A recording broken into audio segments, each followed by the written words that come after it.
ও মায়েরা, আপনার এই গর্ভ যে কত দামি আপনি জানেন না। আপনার এই গর্ভ থেকে জন্মাবে আগামীর সালাহুদ্দিন আল আইয়ুবী। আপনার গর্ভ থেকেই জন্মাবে ইমাম আল মাহদি আল মুনতাজার। আপনার পেট থেকে জন্মাবে আবু সাইদের মতো বীর সৈনিক। আপনার পেট থেকে জন্মাবে মুগ্ধের মতো বীর মুজাহিদ। আপনি জানেন না কে আসবে আপনার পেট থেকে। সময়টাকে কাজে লাগান, ইসলামকে বুঝেন, মানেন, আমাদের ইসলামিক লেকচারগুলো শোনেন। আমরা যে বার্তাগুলো, ইনস্ট্রাকশনগুলো, দিক নির্দেশনাগুলো আপনাদের খেদমতে রাখি, এগুলো মেনে চলুন। আপনিই পারেন আপনার ঘরটাকে জান্নাতের টুকরা বানাতে।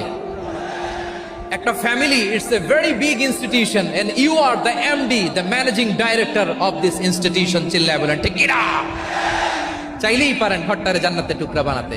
5 ওয়াক্ত সালাত, রমাদানের রোজা, নিজের চরিত্রের হেফাজত, ও আতাআত বালাহা, স্বামীর আনুগত্য।